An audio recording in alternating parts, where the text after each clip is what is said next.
बांधकाम व्यावसायिक हर्षल पाटील यांच्या आत्महत्येनंतर आमदार डॉक्टर विनय कोरे यांची सांत्वनपर भेट.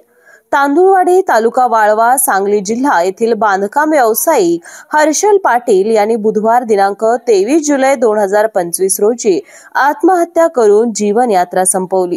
या दुर्दैवी घटनेनंतर आमदार डॉक्टर विनय कोरे यांनी आज तांदुळवाडी येथे पाटील कुटुंबियांची भेट घेऊन त्यांचं सांत्वन केलं. त्यांनी पाटील कुटुंबियांना धीर देत ईश्वर चरणी प्रार्थना केली की या दुःखद प्रसंगातून सावरण्याची शक्ती त्यांच्या परिवाराला मिळो. हर्षल पाटील यांनी तांदुळवाडी परिसरातील जल जीवन मिशन अंतर्गत नळ पाणी योजनेचे काम अतिशय निष्ठेने आणि प्रामाणिकपणे पूर्ण केले होते. त्यांच्या कार्यनिष्ठेची आणि संघर्षाची माहिती ऐकून आमदार कोरे भावुक झाले.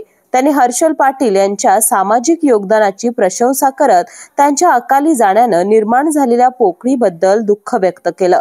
या भेटीवेळी महाराष्ट्र साखर संघाचे अध्यक्ष PR पाटील, वारणा सहकारी साखर कारखान्याचे संचालक किशोर पाटील, संदीप पाटील, वारणा दूध संघाचे संचालक लालासो पाटील, BK पाटील, संग्राम पाटील, शिवाजी पाटील, बाबासाहेब पाटील, उपसरपंच शशिकांत पाटील, रमेश पाटील, मयूर पाटील, बाळकृष्ण तोडकर, विनायक मोठे, प्रकाश पाटील यांच्यासह अनेक ग्रामस्थ उपस्थित होते. KK न्यूज साठी मलकापूर प्रतिनिधी रोहित पास्ते. बाळ, फ्रीज मधून श्रीखंड काढ ना. आम्ही पूर्वी घरीच बनवायचो श्रीखंड. त्याची चवच वेगळी होती. आता काय सगळं रेडीमेड. आजी, हे श्रीखंड खाऊन बघ. आज तुझ्या आईनं घरीच बनवलं की काय?